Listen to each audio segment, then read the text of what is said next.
시편 1편 1절부터 3절까지의 말씀 제가 읽겠습니다.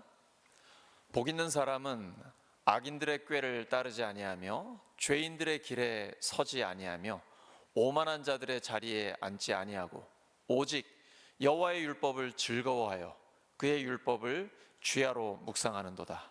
그는 시냇가에 심은 나무가 철을 따라 열매를 맺으며 그 잎사귀가 마르지 아니함 같으니 그가 하는 모든 일이 다 형통하리로다. 이 시간 차준희 목사님께서 행복한 나무라는 제목으로 하나님의 말씀 전해주시겠습니다.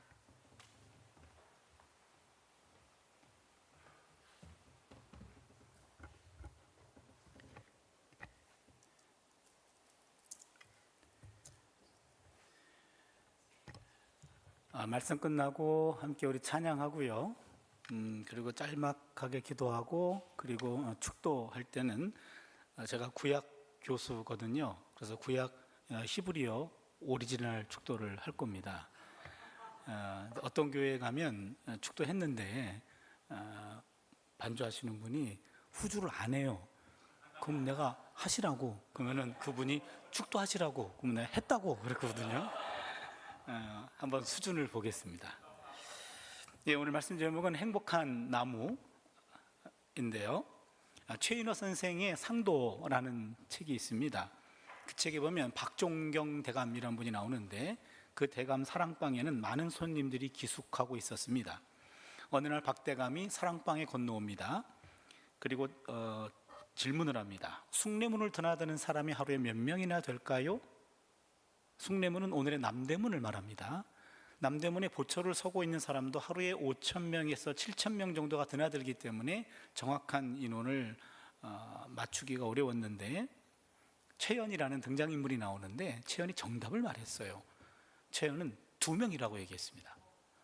어떻게 2명이요? 그랬더니 출입하는 사람이 아무리 많다 손 치더라도 모든 사람들은 대감을 중심으로 대감에게 이로운 사람, 이씨 한 사람, 대감에게 해로운 사람, 해씨 한 사람, 이렇게 둘입니다 라고 말했습니다. 분명히 머릿수를 묻는 질문이었던 것 같은데 성격으로 답변을 했습니다. 곰곰이 생각해 보니까 일리가 있는 말씀이죠. 사람들은 참 많습니다. 그러나 모든 사람들은 그가 속한 공동체에 이로운 사람 이씨 아니면 해로운 사람 해씨로 구분될 것 같습니다. 어차피 한 번 사는 인생인데 우리는 이씨로 기억되기 원하지 해씨로 기억되기 원하는 해맑은 영혼들은 없겠죠. 그러면 어떻게 사는 것이 이씨의 삶을 사는 것인가?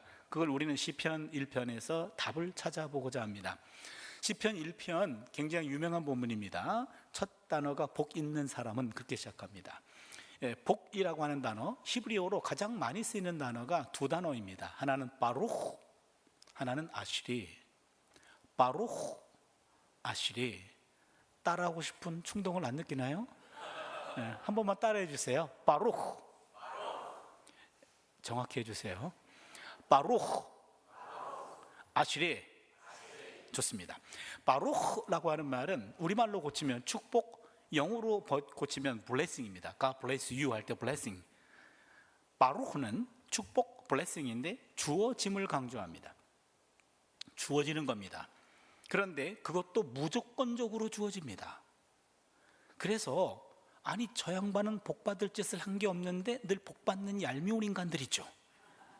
그거예요. 무조건적으로 주어지는 거예요. 복받을 짓을 한 게 없는 것 같은데 많은 것들이 주어져요. 그런 무조건적인 복, 무조건적으로 주어짐, 이게 바루흐의 축복입니다. 미국 대통령이었던 버락 오바마, 바락 어근이 같아요. 그래서 블레싱 오바마 그런 뜻입니다.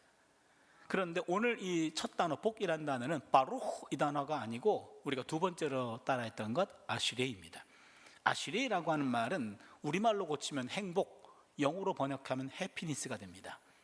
바루흐라고 하는 것은 주어지는 것을 강조한다면 아시레라는 말은 누리는 것을 강조합니다. 누리는 겁니다. 바루흐는 무조건적으로 주어지는 것인 반면에 아시레는 조건적으로 누리는 겁니다. 특정한 행동을 했을 경우에만 하나님으로부터 주어지는 누림이라고 하는 것이 아시레. 그래서 1장 1절은 시편 1편 1절은 정확히 번역하면 행복한 사람은 그런 뜻입니다. 전도서 6장 2절을 보시면 어떤 사람은 그의 영혼이 모든 소원에 부족함이 없어 재물과 부여와 존귀를 하나님께 받았으나 하나님께서 그가 그것을 누리도록 허락하지 아니하셨으므로 다른 사람이 누리나니 이것도 헛되어 악한 병이로다. 여기 보시면 재물과 부여와 존귀를 하나님께 받았습니다. 이게 바로크의 축복입니다. 그런데 하나님께서 그가 그것을 누리도록 허락하지는 아니하셨어요. 아시리의 행복은 없습니다. 그럼 내가 가지고 있는데 내가 누리지 못하고 남이 누리는 거죠. 그림의 떡입니다. 전도서는 이것도 헛되어 악한 병이로다 라고 말합니다. 그렇다면 많은 것들을 갖고 있는 것보다도 갖고 있는 것의 많고 적음을 떠나서 내가 누릴 수 있는 것, 그것이 진정한 행복이다라는 거죠. 행복이라는 것은 무조건적으로 주어지는 것이 아닙니다. 조건적으로 누리는 겁니다. 오늘 시편은 두 가지 조건을 얘기합니다. 첫 번째 조건입니다. 행복한 사람은 악을 멀리하는 삶을 삽니다. 행복한 사람은 악을 멀리하는 삶을 살려고 노력합니다. 1편 1절을 보시면 복 있는 사람은 악인들의 길을 따르지 아니하며 죄인들의 길에 서지 아니하며 오만한 자들의 자리에 앉지 아니하고, 어찌 보면 똑같은 말들이 반복되는 것 같아요. 그런데 여러분, 동사를 한번 주목해 볼까요? 따르다, follow. 그 다음에 서다, stand. 앉다, sit down. 뭐가 좀 그려지지 않습니까? 죄라고 하는 실체는 처음부터 무섭게 다가오지 않습니다. 난 악이다, 이렇게 무섭게 다가오지 않아요. 지금 두 분 깼어요. 지금요. 이렇게 무섭게 다가오면 졸다가도 깹니다. 악은 그렇게 오지 않습니다. 달콤한 유혹과도 같이 살며시 접근합니다. 호기심과 달콤함 때문에 외면하기는 아쉽습니다. 그렇다고 움켜쥐기에도 찜찜해요. 그래서 일정한 거리를 두고 따라만 갑니다. 근데 따라가다 보면 나도 모른 사이에 옆에 서게 됩니다. 옆에 선 것을 확인하는 순간 이왕 베린 몸 앉아버립니다. 이게 따라가다 서다 앉아버리는 겁니다. 그러게 한 번이라도 눈이 가면 어느덧 몸 가고요, 몸 가면 마음 가는 건 시간 문제입니다. 그러게 행복한 사람은, 즉 하나님이 주신 것을 누리는 사람은 악과 단절된 삶을 사는데, 악이라고 하는 것은 첫 번째 인식되는 순간 그때 끊어야 됩니다. 이것이 죄다 아니다, 그런 기준보다도 하나님이 기뻐하실까, 이겁니다. 하나님이 기뻐할 것 같지 않다면 그 순간에 끊어야 됩니다. 고난은 맞서서 이기고 죄는 피해서 이기라는 말이 있어요. 고난은 맞짱 떠야 되지만 죄는 피해야 돼요. 유혹에서 벗어나는 길은 두 가지 있다고 합니다. 첫 번째는 자신을 믿지 않는 겁니다. 난 절대로 안 넘어갈게요. 그 사람 분명히 넘어갑니다. 나 자신을 믿지 않는 것이 유혹으로부터 벗어나는 첫 번째 지름길이고, 두 번째는 유혹의 현장에서 무조건 달아나는 겁니다. 무조건 달아나야 돼요. 여러분, 유혹의 순간에 그곳에서 기도하셔도 안 돼요. 왜 거기서 기도합니까? 유혹의 자리, 유혹의 순간 하나님이 기뻐하지 않을 것 같아, 그러면 그것은 무조건 달아나야 됩니다. 그래야 나를 지킬 수가 있습니다.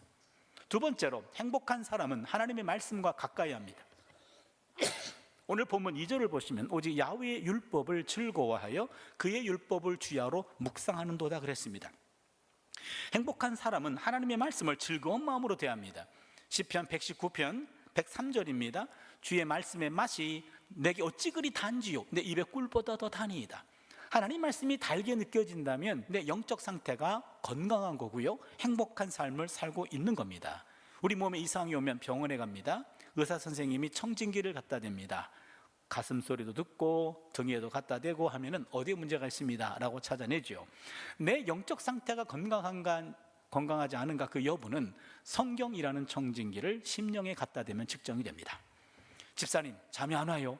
잠 안 올 때는 잠언 읽으면 직방이야요 라고 잠언 읽고 주무신다거나, 구약 예언서는 이해가 되지 않아요, 어딜 펴봐도 맨날 심판밖에 안 나와요, 칼과 기근과 전염병, 이게 예언서에 나오는 심판 3종 세트예요.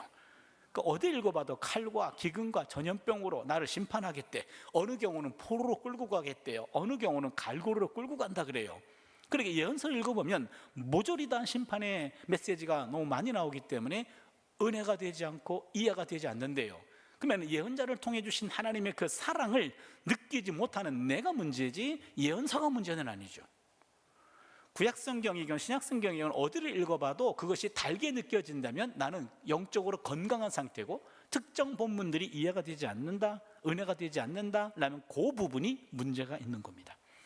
행복한 사람은 야훼 율법을 주 야로 묵상한다 그랬습니다. 주는 낮, 야는 밤, 밤낮으로 항상 늘, 그런 시간적인 의미도 있습니다. 그러나 또 다른 의미가 있어요. 주라고 하는 말은 형통할 때입니다. 야라는 말은 불통할 때입니다. 주라는 말은 잘 나갈 때입니다. 야라는 말은 어려울 때입니다. 그럼 주야라는 말은 시간적인 의미만 있는 것이 아니라 질적인 의미도 있습니다. 그러기에 좋을 때나 어려울 때나 이런 환경을 뛰어넘습니다. 어떤 환경에 있어도 하나님 말씀을 늘 기쁨으로 묵상하는 거지요. 행복할 때는 말씀이 펴지는데 행복하지 않고 문제가 있을 때는 말씀이 펴지지가 않아요. 그건 건강한 상태가 아닙니다. 말씀을 보는 것이 상수, 그 이외의 것들이 변수가 됩니다. 환경에 휘둘리지 않습니다. 어떤 환경이라도 내 갈 길을 가는 거죠. 말씀을 보는 것 상수, 그 이외의 것들이 변수. 이게 바로 야훼 율법을 주야로 묵상하는 겁니다. 여러분, 여기서 묵상한다라는 말씀 묵상 어떻게 하십니까? 말씀 한 구절 읽고 눈 감고, 그리고 피곤하면 의식도 잃고, 그렇죠? 그래서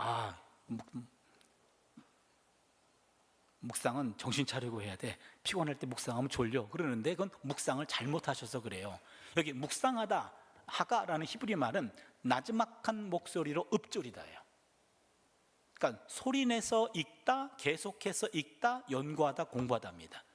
잘 들으세요. 말씀 묵상이라고 하는 것은 그냥 눈으로 읽는 것이 아니라 입으로 읽는 겁니다.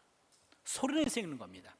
랍비들은 이렇게 가르칩니다. 기도보다 성경 묵상이, 성경 공부가 가장 높은 형태의 예배다라고 말합니다. 기도할 때는 우리가 하나님께 말하지만 성경 묵상할 때는 하나님이 우리에게 말씀하신다. 그러기에 기도보다 말씀 묵상이 더 높은 차원의 예배입니다 라고 가르칩니다. 마틴 루터는 난 장성한 어른이고 박사고 교수인데 성경을 읽을 때만큼은 또박또박 소리내서 읽는다 라고 말했어요.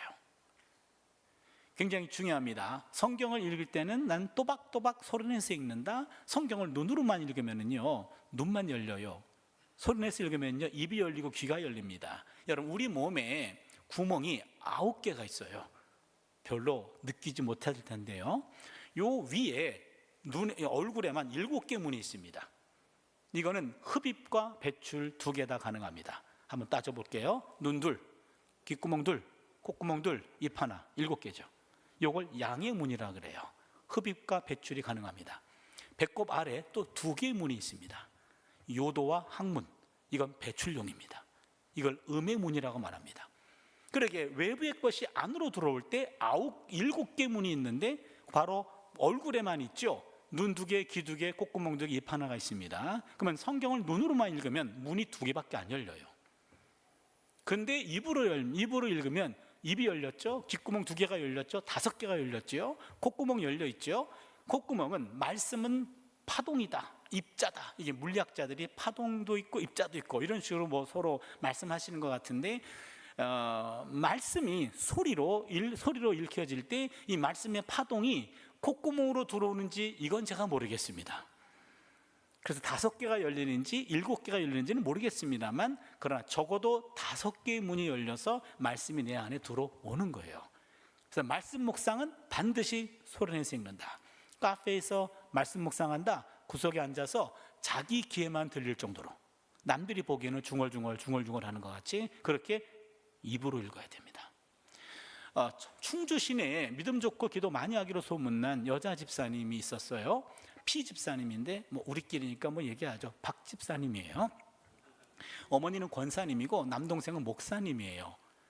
이분은 새벽 기도부터 시작해서 모든 집회에 빠진 적이 없고 각종 은사도 많아서 그 지역에서는 아주 유명한 그런 집사님이었습니다. 근데 안타깝게도 남편이 의처증을 앓게 되었고, 남편의 의처증이 너무나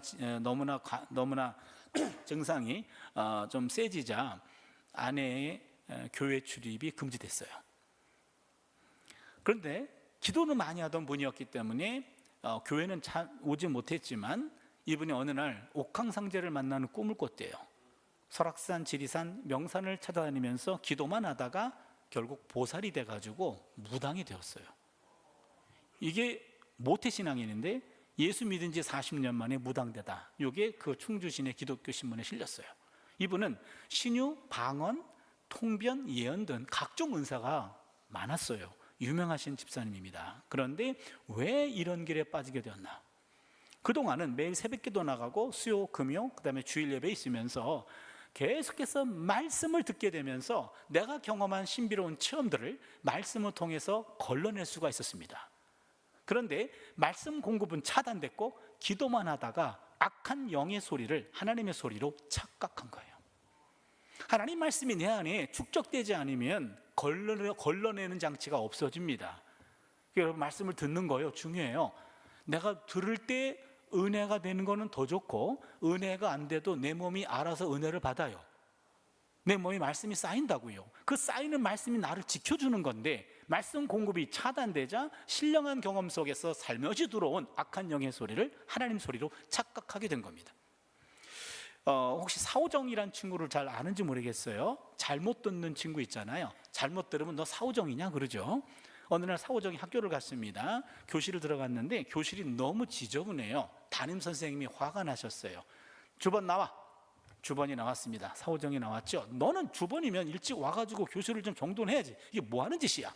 라고 마구 혼나고 있어요. 손바닥 대. 그리고 손바닥도 막고 있는 모양이에요. 막고 있었던 모양이에요. 누군가가 느지막하게 들어오고 있어요. 넌 뭐야? 그랬더니 주번인데요. 넌 뭐니? 9번인데요. 이 사오정이 잘못 들은 거예요. 자기 9번인데 주번을 잘못 들어가서 지가 봉변당하고 있는 거예요. 여러분, 잘못 들으면 남이 들어야 될 소리를 자기가 들어요. 하나님 말씀이 충분하지 않으면 주파수가 안 맞아요.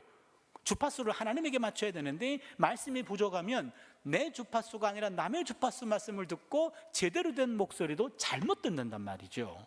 그러기에 말씀을 읽는다, 말씀 묵상한다, 이것은 굉장히 중요합니다.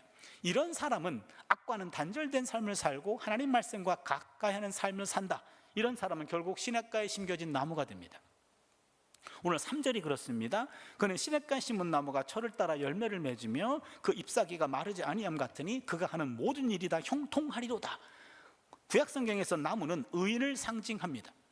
시편 92편 12절을 보시면 의인은 종려나무같이 번성하며 레바논의 백향목같이 성장하리로다. 의인은 나무 같다, 레바논의 백향목 같다 라고 말합니다.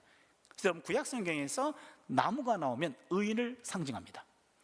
여기서 시냇가라는 단어가 독특한 단어입니다. 일반적인 시냇가라고 하는 단어, 이스라엘 땅에서 시냇가는요 건기와 우기가 구분됩니다. 이스라엘은 한 1년에 5개월 정도 겨울에만 비가 내립니다.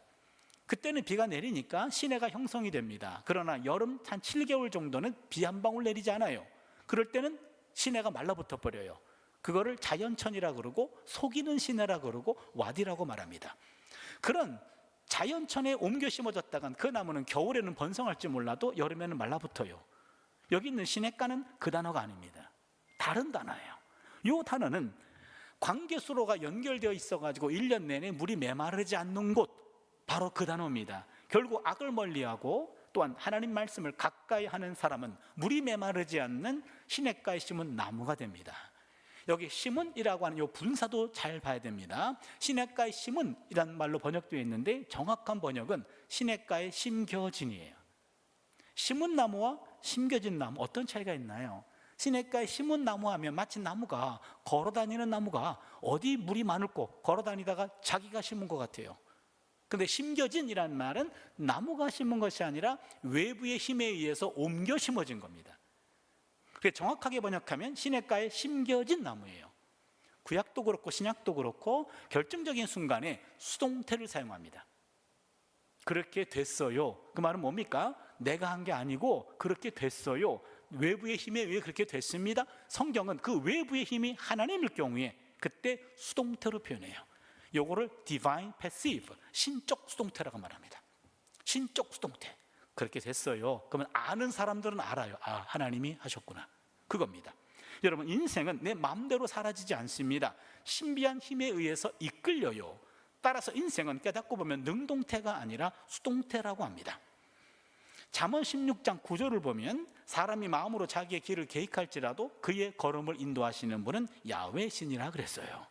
그러게 우리의 걸음을 지나고 나서 보면 내 뜻대로 내 능력대로만 산 것이 아니라 외부의 힘에 의해서, 우린 그 외부의 힘이 누군 줄 알아요. 하나님이 틀어주었기 때문에 우리가 여기까지 오게 된 줄로 믿습니다. 악과 단절된 삶을 살려고 노력하고 하나님 말씀을 늘 가까이 두고 공부하는 사람은 나무라는 의인이 됩니다. 이 나무에는 4가지 특징이 있습니다. 오늘 우리가 이 4가지를 잘 기억했으면 좋겠어요. 첫 번째는 나무는 침묵합니다. 나무는 침묵합니다. 나무는 자기에게 욕을 해도 침묵하고 삿대질 해도 침묵하고 침을 뱉어도 가지를 꺾어도 짓밟아도 끝까지 침묵합니다. 주변의 무익한 처사나 소리에 전혀 반응하지 않습니다. 억울한 소리에도 일체 반응하지 않습니다. 나무는 우리가 알 수 없는 무엇인가 귀를 기울이며 철저히 침묵하는 것 같습니다. 나무는 침묵합니다. 그러나 우리는 침묵보다는 거짓말을 하거나 실언을 할 때가 더 많은 것 같습니다. 야고보서 3장 2절을 보시면 우리가 다 실수가 많으니 만일 말에 실수가 없는 자라면 곧 온전한 사람이라. 무슨 말입니까? 인간들은 말에 실수가 있다라는 말이죠. 그렇다면 말에 실수가 없는 사람 세상에 없다는 얘기입니다. 그러면 거짓말을 줄이는 방법, 말의 실수를 줄이는 방법, 그게 뭘까요? 침묵입니다. 때로는 억울한 일을 당해도 침묵으로 대응할 수 있어야 됩니다. 창세기에 요셉이라는 사람이 나옵니다. 형들에 의해서 노예로 팔려갔습니다. 이집트의 경호대장인 보디발의 집에 노예가 되었습니다. 거기서는 승승장구해가지고 노예 중에서도 가장 짱이 됐어요. 가정 총무가 됐습니다. 그런데 어느 날 보디발의 아내의 유혹을 받게 됩니다. 요셉은 보디발의 아내의 유혹을, 집요한 유혹을 물리쳤습니다. 그런데 보디발의 아내는 자신의 연정이 거절당하자 남편에게 이 종이 나를 희롱하였나이다 라고 거짓말합니다. 보디발은 그 얘기를 듣고 요셉을 감옥에 가둡니다. 이게 성경 이야기입니다. 때로는 여러분 성경을 그냥 본문의 표층만 머물렀다간 그 본문의 의도를 놓치는 경우가 있어요. 그 본문을 표층에 머물지 말고 심층 파고 들어가야 돼요. 본문을 파고 들어가려면 요셉이 살았던 이집트 그 당시의 문화를 알아야 되는데, 그 당시 문화에 따르면 동급 이집트인들끼리 남의 아내를 유혹하거나 희롱하다가 발각되면 그 자리에서 처형하게 되어 있습니다. 그러면 보디발의 아내가 원했던 것은 요셉의 목을 치는 거였어요. 네가 감히 나를 거절해? 종이? 넌 죽었다, 이겁니다. 그런데 보디발은 처형하지 않았고 감옥에 가두는 선에서 이 일을 수습했어요. 그건 뭘 말하는지 아십니까? 보디발은 아내보다도 요셉을 더 신임한 거예요. 그 보디발 가정에 있었던 많은 종들과 많은 사람들은 보디발이 사모님의 말을 고지 듣지 않네, 요셉을 신임하네, 이렇게 된 겁니다. 그런데 요셉은 자신의 무고함을 인정받았지만 억울함을 호소하지 않아요.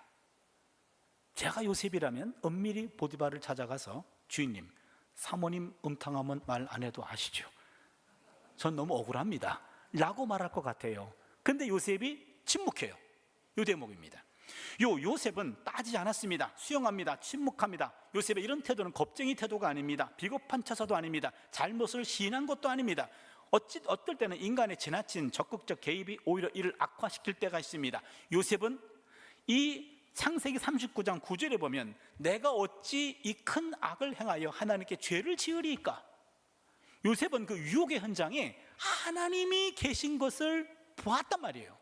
그렇다면 보디발도 나를 신임하고 있고 보디발의 아내는 분명히 알고 나도 분명히 알아. 더 분명히 아시는 분은 하나님이시라고요.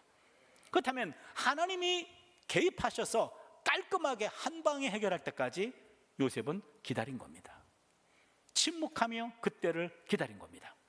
얼음공장 톱밥 위에서 한 노동자가 열심히 일하다가 손목시계를 톱밥 속에 빠뜨렸어요. 그걸 찾으려고 여기저기를 파헤쳤지만 찾지를 못했습니다. 점심시간이 됐습니다. 식사하러 갔습니다. 식사 끝나고 왔더니 동네 꼬마 녀석이 그 손목시계를 찾아가지고 손에 들고 있어요. 야, 너 그거 어떻게 찾았냐? 그랬더니 꼬마가 하는 말이 그냥 톱밥 위에 가만히 앉아 있었더니 치컥 치컥 치컥 치컥 소리가 들리길래 이게 나오던데요, 그런 거예요. 그럼 그 손목시계 주인은 그거 왜 못 찾았나요? 자, 이거 어디 갔지 어디 갔지 하면서 지 소리가 너무 커서 그 소리를 못 들었던 거예요. 잡음이 사라져야 원음이 들려요. 진정으로 들어야 될 참소리는 침묵을 통하여 들려올 때가 더 많습니다. 하나님의 하나님의 임재 속으로 들어가는 패스워드는 침묵입니다. 침묵은 하나님께서 거하시는 성소입니다. 하나님께서는 모든 것들 가운데 계시지만 우리의 마음과 우리의 입술이 침묵하지 않는다면 우리는 결코 그분의 음성을 들을 수 없습니다. 한 지혜자는 일찍이 이 점을 깨닫고 이렇게 우리에게 권고합니다. 전도서 5장 1절 2절인데요 너는 하나님의 집에 들어갈 때 내 발을 삼갈지어다. 가까이 하여 말씀을 듣는 것이 우매한 자들이 제물을 드리는 것보다 나으니 그들은 악을 행하면서도 깨닫지 못함이니라. 너는 하나님 앞에서 함부로 입을 열지 말며 급한 마음으로 말을 내지 말라. 하나님은 하늘에 계시고 너는 땅에 있음이니라. 그런즉 마땅히 말을 적게 할 것이라. 하나님 앞에서 말 많은 것보다 말 적게 하는 것이 오히려 더 성숙한 태도고 지혜로운 태도라고 하는 겁니다. 침묵해야 하나님 음성 들을 수 있습니다. 하나님의 때가 이를 때까지 때로는 침묵하며 인내하는 삶을 살아낼 수 있기를 바랍니다. 두 번째입니다. 나무는 성장합니다. 나무는 성장합니다. 나무는 침묵하며 아무 일도 안 하는 것처럼 보입니다. 그러나 나무는 뿌리를 깊이 내립니다. 양분과 수분을 찾아서 열심히 땅 파고 있습니다. 나무의 잎은요, 낮에는 위치를 끊임없이 바꾸어가며 햇볕을 받아들이고 있어요. 한 뼘의 햇볕도 놓치지 않으려고 끊임없이 움직이고 있습니다. 육안에 보이지 않을 뿐입니다. 밤이 되면 우리는 쉽니다. 나무는 쉬지 않습니다. 대기 중에 이산화탄소를 바쁘게 흡수하고 산소를 뿜어내고 있습니다. 일종의 탄소동화 작용을 하고 있습니다. 끊임없이 물을 빨아들이고 대지에서 영양을 흡수하고 대기의 흐름과 햇빛과 운모와 바람을 받아들이면서 성장하고 있습니다. 하잘것없어 보이는 주변의 모든 것들 속에서 자신에게 필요한 것들을 찾아내서 열심히 일하고 있습니다. 아마도 자신의 일이 너무나 분주한 나머지 시시한 인간들의 간섭에 일일이 대꾸하지 않는지 모르겠어요. 나무에게 말을 걸었는데 무시당했다? 나무보다 덜 바빠서 그래요. 나무가 아주 바쁜 나머지 당신하고 말 섞을 시간이 없어 라는 얘기입니다. 여러분, 생명체는 끊임없이 성장합니다. 생명체는 성장하고 있습니다. 누가복음 2장 52절을 보시면 예수는 지혜와 키가 자라가며 하나님과 사람에게 더욱 사랑스러워 가시더라 그랬습니다. 예수님이 지혜가 자랐죠. 지적 성장입니다. 키가 자랐죠. 육체적 성장입니다. 하나님께 사랑스러워 갔죠. 영적 성장입니다. 사람들에게 사랑스러워 갔죠. 사회적 성장이에요. 그렇다면 예수님께서는요, 지혜, 멘탈, 지적으로 성장했고, 피지컬, 신체적으로 성장했고, 또한 스피리추얼, 영적으로 성장했고, 소셜, 사회적인 성장, 요 네 가지 입체적인 성장을 했습니다. 골고루 성장해야 하나님과 사람들에게 사랑받을 수 있어요. 어느 한쪽만 성장한 것이 아니라 입체적으로 골고루 성장한 겁니다. 고린도후서 4장 16절을 보시면 우리의 겉사람은 낡아지나 우리 속사람은 날로 새로워지도다 그랬어요. 겉사람은 날로 부패해지는 것, 이건 막을 수 없습니다. 그러나 속사람은 내가 책임질 수 있어요. 속사람은 날로 새로워져야 됩니다. 그래야 사람이 성장하고 성숙해지는 거죠. 여러분, 외모하고 인상하고는 구분되죠. 그렇죠? 외모는 본인 책임 아니죠. 외모는 부모 책임이죠. 그렇죠? 이분하고 만나가도 이딴 거 하나 만든 거잖아요. 그렇잖아요. 제가 뭐 꼭 이 모습 가지고 태어나려고 내가 만든 겁니까? 아니죠. 외모는 부모 책임이에요. 그런데 인상은 본인 책임이에요. 인상은 본인 책임입니다. 적어도 40세 이상 되신 분들의 인상은 그건 본인의 인생 성적표예요. 내가 인생을 이렇게 살아왔다고 라고 하는 인생 성적표입니다. 링컨이 그런 말을 남겼다고 하죠. 나이가 40이 되면 자기 얼굴에 책임을 져야 된다. 무슨 말입니까? 그 사람의 기본적인 성정과 감정들이 쌓여서 40이 되면 얼굴에 고스란히 드러난다는 겁니다. 화가 많고 부정적인 사람의 인상하고요, 평소에 잘 웃고 삶이 긍정적인 사람의 인상은 달라요. 그렇잖아요. 그래서 인상이라는 것은 내가 살아온 삶의 여적이고 내 인생 성적표이기도 해요. 가끔 제 아내한테, 여보, 그 아무개 권사님 계시지? 그 90 넘으신 권사님이 계시거든요. 권사님 볼 때마다 내가 아내한테, 여보, 그 권사님 인상 좋지? 나는 당신이 저 권사님 같이 저렇게 곱게 나이 들었으면 좋겠어. 그럼 제 아내가 아무개 장로님 계시지? 난 당신이 그 장로님 같이 더 은혜스러웠으면 좋겠어. 예, 그래서 교회 갈 때마다 먼 발치에서 그냥 말은 안 해도 그 권사님 보고 그 장로님 보고 오는 게 그게 더 은혜가 될 때가 있어요. 아, 저렇게 살았으면 좋겠다라는 거죠. 우리 몸은 정해진 정도만큼만 자랍니다. 우리 몸은. 하지만 우리 내면은 정신적이고 영적인 존재이기 때문에 성장 한계가 없습니다. 인생의 마지막 순간까지 아마도 우리 내면은 계속 성장할 수 있습니다. 나이가 먹는 만큼 말입니다. 우리 몸은 노화되지만 우리 인격과 우리의 내면은 노숙해집니다. 내면의 성장판은 닫히지 않습니다. 모든 생명은 성장이 멈추면 그때부터 퇴보합니다. 쇠퇴합니다. 어느 시점에 이르면 소멸하게 됩니다. 그래서 내가 나이 들었다고 성장을 멈추면 안 됩니다. 하나님 앞에 설 때까지 성장해야 됩니다. 성장은 배움이라는 양식을 흡수함으로 이루어집니다. 매일매일 배움이라는 양식을 통해서 늘 성장할 수 있기를 바랍니다. 세 번째입니다. 나무는 열매를 맺습니다. 나무는 때가 되면 열매를 맺어요. 유실수라고 한다면 반드시 열매를 맺습니다. 그런데 그 나무 열매는 자신이 취하지 않습니다. 나무가 이건 내가 뼈 빠지게 내가 만든 거예요 하고 자기 열매 따먹는 나무가 있다면 그 열매 신고해 주시기 바랍니다. 미친 나무예요. 나무 열매는 남이 취합니다. 사실 나무는 자신의 모든 것을 남에게 줍니다. 나무의 열매는 인간에게 생명을 공급해 줍니다. 나무의 줄기와 껍질에서 섬유가 나와서 사람의 몸을 감싸는 옷을 만들어 줍니다. 나무의 제목으로는요, 연장과 무기를 만들어 집을 짓는 데 사용합니다. 나무의 땔감과 숯으로 불을 일으키지요. 난방하기도 하고요. 또한 식물들을 굽거나 삶아서 조리하게 하고, 또한 나무의 불은 한밤중에 암흑으로부터 인간들을 보호해 주기도 합니다. 나무의 잎과 나무의 열매와 나무의 뿌리는 약이 되어 주기도 합니다. 그럼 나무는 머리끝부터 발끝까지 전체가 다 남에게 자신을 줍니다. 나무의 모두는 남을 위한 겁니다. All mine to give. 내게는 모든 것들을 다 남에게 준다. 이게 나무입니다. 사과가 6개가 있습니다. 사과 1개를 먹었어요. 몇 개 남았죠? 좀 힘들죠? 이쪽 거 먹어서. 이쪽 거 먹을게요. 몇 개 남았죠? 5개. 2개의 나무를 줬어요. 몇 개 남았죠? 3개. 여러분 극히 정상인데 어떤 분은 1개가 남았대요. 왜요? 그랬더니 목사님 제가 살아보니까 먹는 게 남는 거 없디다. 자기가 먹은 게 남는 거래요. 근데 여러분 잠시 남는 건 맞아요. 그러나 영원히 남지는 않죠. 그렇죠? 잠시 남는 것이 영원히 남는 게 아니에요. 그럼 영원히 남는 것은 먹은 것도 아니고 쌓아둔 세계도 영원히 남는 게 아닙니다.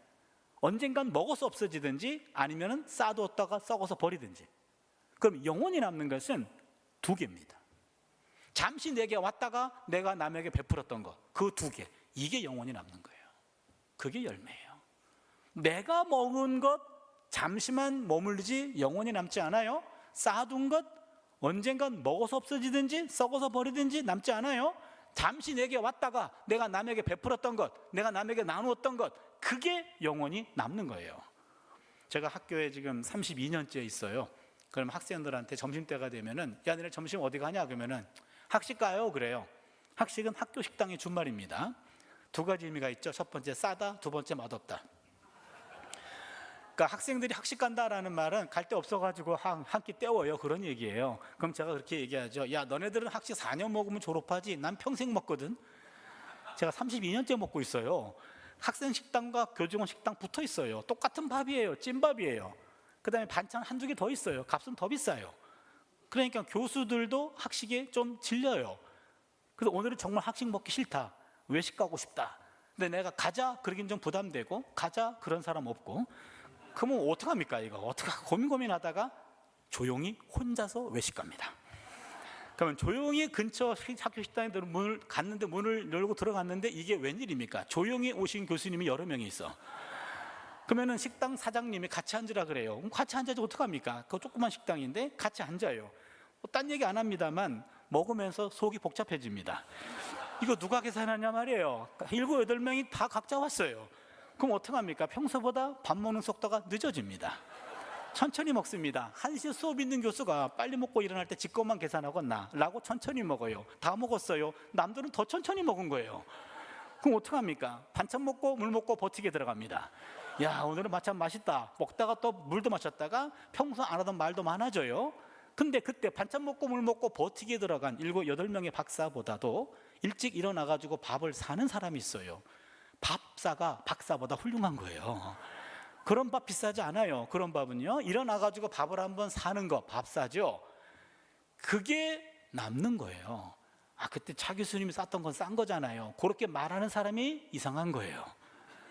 그렇잖아요. 그런 기회가 왔을 때 비싼 밥 아니더라도 기회가 왔을 때 언제 내가 동료들을 한번 섬기겠는가. 지갑을 열고 밥을 한번 사는 것, 박사보다 훌륭한 거예요. 보네퍼라고 하는 유명한 신학자가 있습니다. 이 보네퍼라는 신학자가 굉장히 유명하신 분이에요. 간혹 듣던 분들도 있지만 저 보네퍼를 약간만 소개할게요. 이분이 1906년생인데 21살에 박사가 되고요, 23살에 교수가 돼요. 천재입니다. 천재. 대단한 사람인데, 근데 1906년생이니까 이분이 교수 생활할 때 히틀러가 정권을 잡을 때였어요. 그래서 지금 독일이 전쟁을 지금 준비해 가고 있는 그런 상황이었고, 미국에서는요, 독일에 있는 지성인들과 과학자들을 아까워해 가지고 일부러 초청해서 다 인재들을 다 미국으로 데려가던 때였어요. 그때 알버트 아인슈타인도 그때 넘어갔고 많은 학자들이 넘어갔어요. 뉴욕 디올로지컬 세미나리에서, 뉴욕이죠, 라인홀드 니브어라는 학자가 보네퍼를 초청했고요, 강연을 부탁했고 강연 끝나자 붙잡았어요. 당신 나라가 위험하다. 여기 자리를 마련해 놨으니까 여기서 교수 생활 하다가 나중에 전쟁 끝나고 나서 전쟁 이후 복구할 때 그때 가면 안 되겠냐 그랬어요. 그때 보네퍼 목사님이 그러기 때문에 가야 된다 그랬어요. 우리나라가 조국이 지금 전쟁의 화염에 휩쓸리기 직전이기 때문에 그래서 내가 가야 된다, 그렇게 한 거예요. 그리고 보네퍼 목사님이 한 유명한 말이 있어요. 미친 사람이 정상적인 버스 위에 뛰어 올라가 가지고 정상적인 운전자를 끄집어내리고 자기가 운전대를 잡았어. 그리고 폭주를 해. 근데 차도만 다니는 게 아니라 핸들을 틀어서 인도까지 올라가. 그럼 인도에 다니던 선량한 양미들이 치어요. 죽기도 해요. 그리고 병원에도 실려가. 그럼 교회는 그 죽은 사람들 장례식이나 치러주고 병원에 입원한 사람들 가서 기도만 해주는 게 교회의 일이냐? 지금도 그 폭주는 지속되고 있다. 누군가는 버스에 뛰어 올라가서 미친 운전자로부터 운전대를 뺏어야 되는 것 아니냐? 그 미친 운전자가 히틀러예요. 그래서 보네퍼 목사님이 히틀러 암살단에 가입해요. 근데 게슈타포에 의해서 발각이 됩니다. 안타깝게도 감옥에 갇혔습니다. 언제 형장의 이슬로 사라질지 모르는 그런 엄혹한 현실 속에서 거기 있는 양심적인 독일 사람들이 불안에 떨고 있는 감옥인데 거기서 목회를 해요. 그분들을 위해 기도해주고 상담해주고 예배를 집전하고, 그리고는 1945년 4월 9일 히틀러 자살하기 한 달 전 보네퍼를 처형했습니다. 39살에 형장의 이슬로 사라진 분이에요. 너무 아깝습니다. 옥중에 1년 6개월 동안 있으면서 수많은 편지를 썼고 그 편지들을 모아놓은 것들이 주옥과도 같은 저술이 됐어요. 이분이 유명한 말을 합니다. 예수는 타자를 위한 존재다. 아주 유명한 기독론이에요. 예수에 대한 가르침이 엄청나게 많은데 예수를 한마디로 정의했어요. Being for others. 타자를 위한 존재. Sein für andere. 독일 말로는요, 타자를 위한 존재였다. 우리가 믿고 따르는 예수는 철저히 삶이 타자를 위한 존재였다. 섬기러 왔고 살리려고 왔다. 타자를 위한 존재였다. 그 예수를 주로 고백하는 교회는 타자를 위한 집단이 돼야 된다. 그 유명한 교회론입니다. 제가 생각하기에 그 많은 기독론과 그 많은 교회론 가운데 이 두 용어가 가장 임팩트가 있어요. 예수는 타자를 위한 존재였다. 그 예수를 믿음의 주로 따르는 예수의 제자들은 타자를 위한 집단을 형성한다. 여러분, 교회라고 하는 이 집단 아주 독특한 구조입니다. 여러분, 세상의 모든 모임들은요, 회원들이 시간을 모아요, 물질을 모아요, 몸을 모아요. 거기서 모아진 재화를 가지고 회원들의 이익을 도모합니다. 이게 모든 모임의 목표예요. 교회는 성도들이 시간을 모아요, 물질을 모아요, 몸을 모아요. 거기서 모아진 힘을 가지고 교회 다니지 않는 사람들을 어떻게 섬길 것인가, 이거를 궁리합니다. 그러니까 교회는 자신의 멤버가 아닌 아닌 다른 사람들의 유익을 위해서 존재하는 유일한 사회 집단이 교회입니다. 교회는 우리만을 위해 존재하지 않습니다. 우리네 삶도 나만을 위해 존재하지 않아요. 나만을 위한 존재는 세상의 가치관이고요, 나를 통해서 타인 한 사람이라도, 나를 통해서 그 누구에게 뭔가라도 도와줄 수 있는, 뭔가라도 열매를 제공하는 그런 타자를 위한 존재, 이게 예수의 삶이었고 우리의 삶이고, 그런 사람들이 모여서 우리의 자그마한 힘이지만 함께 모여서 타자를 위한 집단을 형성한 것, 그게 바로 교회입니다. 이곳에 우리 교회를 세우신 것은 우리 교회만을 위한 것이 아니라 우리 주변 사회에 있는 사람들, 교회 안 다니는 사람들이죠, 타종교인들이죠, 그 모든 사람들에게 어떤 도움을 줄 수 있을까? 그 도움을 주는 것이 그 지역사회 교회의 존재 이유죠. 이 지역에 우리 교회를 세워주신 것은 우리 교회로 말미암아 주변 사람들을 섬겨라 라고 하는 하나님의 뜻인 줄로 믿습니다. 예수께서 잎만 무성한 무화과 나무를 저주하신 적이 있습니다. 잎은 무성했습니다. 그러나 잎이 무성했다는 말은 열심히 살았다는 겁니다. 열매가 있을 줄 알았어요. 열매가 없었어요. 그러자 저주받아요. 저는 잎만 무성한 무화과 나무 이 이야기를 볼 때마다 나 자신을 거기서 봐요. 바쁘거든요. 여러분 다 마찬가지입니다. 그런데 막상 예수님이 찾는 열매가 없다면 잎만 무성한 그런 나무, 바쁘게는 살았지만 열매가 없어요. 베푸는 것은 기술이에요. 그렇기 때문에 연습이 필요합니다. 다른 사람과 나누지 않는다면 내가 갖고 있는 물질적인 것, 정서적인 소유물들은 아무런 소용이 없습니다. 인생은 쌓아둔 것이 아니라 남에게 베푼 열매로 평가됩니다. 열매가 있는 삶을 살아낼 수 있기를 바랍니다. 마지막 네 번째인데요, 나무는 그늘이 되어줍니다. 나무는 침묵하고 성장하고 열매를 맺고 그리고 그늘이 되어줍니다. 나무는 한여름 때학볕을 피하는 그늘이 되고 안식처가 됩니다. 뜻밖의 소나기를 만난 사람들이 잠시 쉬어가는 쉼터가 되어줍니다. 구약성경에서 가장 지혜로운 왕으로 유명한 사람이 있죠. 누구죠? 솔로몬. 솔로몬이 기브온 산당에서 1000번제를 드립니다. 여러분, 기브온 산당은 예루살렘에서 한 8km 떨어져 있어요. 여기서 1000번제라는 말은 1000번제가 아니라 1000번제입니다. 번제라는 말은 태울 번자예요. 1000마리 완샷 한꺼번에 태워드린 겁니다. 바쁘신 솔로몬 씨께서 매일 예루살렘에서 8km 떨어진 것을 한 마리씩 왔다 갔다 한 것이 아니라 기브온 산당에 한번 가서 1000마리 완샷 한꺼번에 다 태워드렸어요. 1000번제입니다. 요즘 교회에서 1000번제 헌금하는 교회가 있죠. 그것은 1000마리를 한꺼번에 드리면 부담이 되니까 하루에 한 마리씩 나누어 드리세요 해서 1000번제를 1000번제로 재해석한 겁니다. 그건 목회적 차원의 성도를 위한 재해석이고, 바쁘신 솔로몬 씨는 1000마리 완샷 한꺼번에 태워드렸어요. 그날 밤 기브온 산당에서 하나님 꿈에 나타나셨습니다. 하나님이 솔로몬에게 내가 내게 뭘 해주기를 원하느냐? 솔로몬이 뭘 요구했죠? 지혜죠. 왕상 3장 9절 성경을 다시 한번 보세요. 왕상 3장 9절입니다. 누가 주의 이 많은 백성을 재판할 수 있사오리까? 듣는 마음을 종에게 주사. 요 듣는 마음을 옛날 성경이 지혜로운 마음으로 잘못 번역했어요. 그 바람에 솔로몬이 지혜를 요구했다라는 잘못된 해석이 전통이 된 겁니다.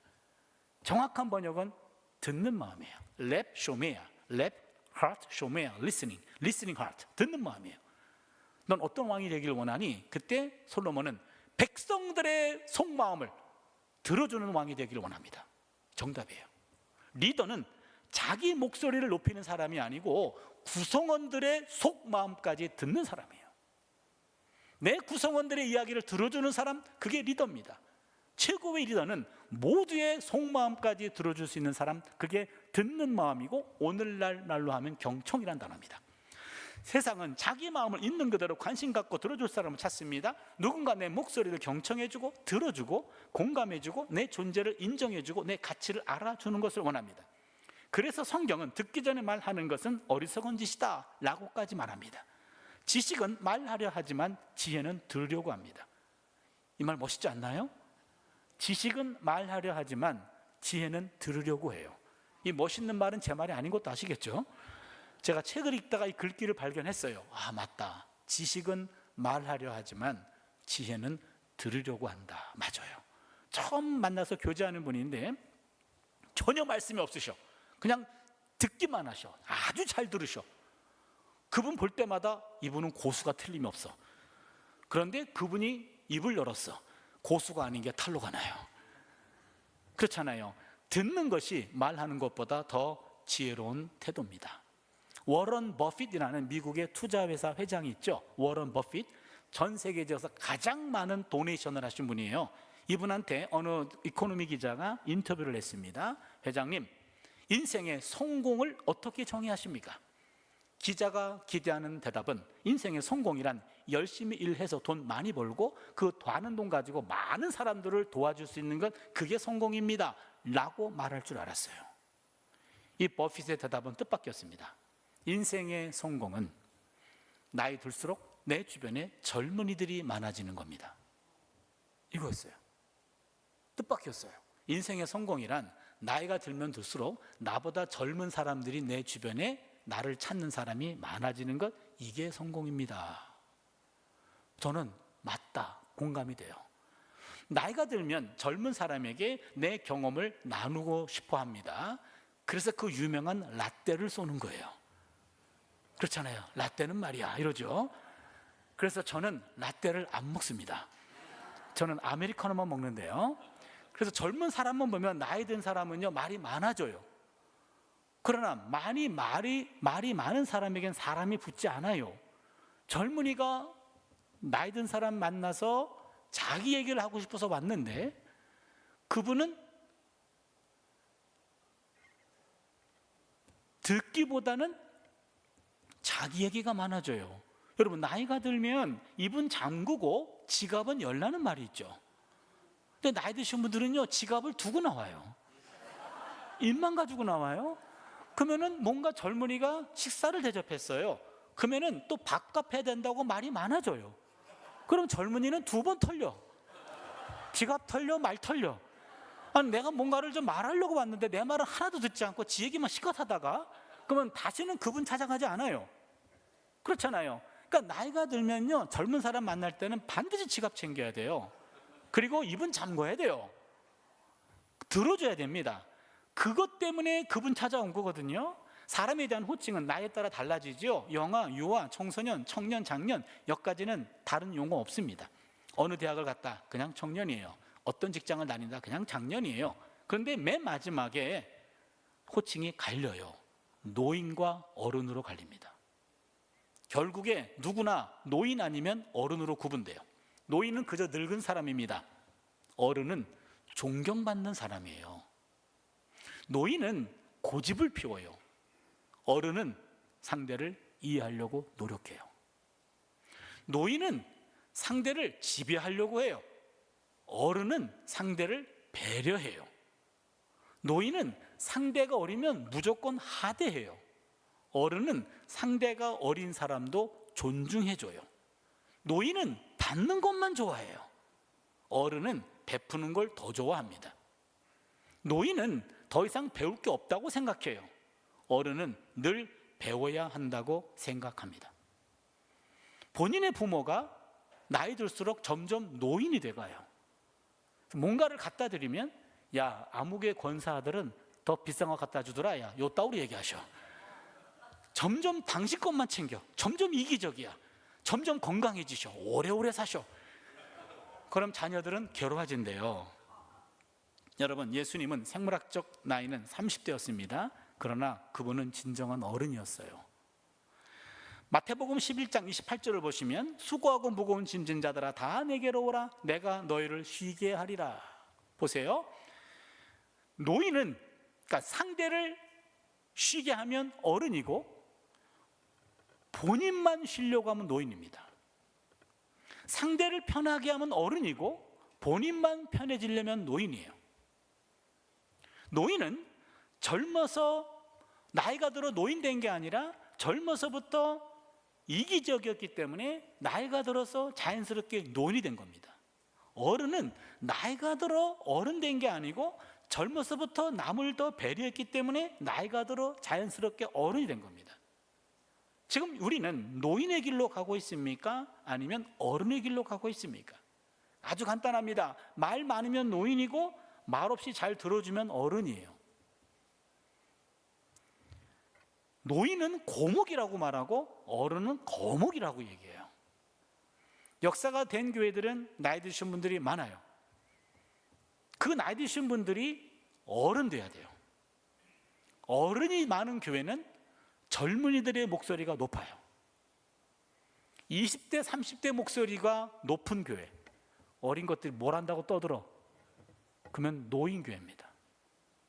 어른 교회는 나이 드신 분들은 묵묵히 젊은이들의 교회에 귀를 기울여주고 30, 40, 50에 귀를 기울여주는 교회, 오히려 20의 목소리가 높은 교회, 그런 교회가 젊은 교회고 그런 교회가 어른이 많은 교회예요. 말씀을 정리할게요. 해씨가 아니라 이씨가 되는 삶, 행복한 나무가 되는 겁니다. 행복한 나무가 되기 위해서는 두 가지. 첫 번째, 악과는 멀리하고 말씀과 가까이 하는 겁니다. 어찌 보면 우리의 인생은 단순해요. 악과는 전쟁, 말씀과 평화입니다. 단순하지 않나요? 그래서 잘못된 것들은 과감히 끊어냅니다. 하나님이 기뻐할 것 같지가 않아. 이게 기준이에요. 이것이 실정법을 어겼냐? 그 위에요. 하나님 기뻐할까 기뻐하지 않을까? 더 높은 기준입니다. 죄는 아니지만 하나님이 기뻐할 것 같지가 않아. 끊어야 돼요. 그게 악과의 단절입니다. 말씀과는 평화예요. 하나님 말씀이 있는 곳 와야 돼요. 여러분 1, 2부 지금 나눠서 설교 2번 한다 그랬잖아요. 많이 오셨어요. 이런 게 별로 없어요. 여러분 잘 오신 겁니다. 여러분 잘 살고 계세요. 여기 안 오신 분들은 못 살고 있다고 말 안 했어요. 하나님 말씀 있는 곳을 사모하고 하나라도 더 들으려고 하는 이 말씀과 평화로운 삶, 요게 잘 사는 겁니다.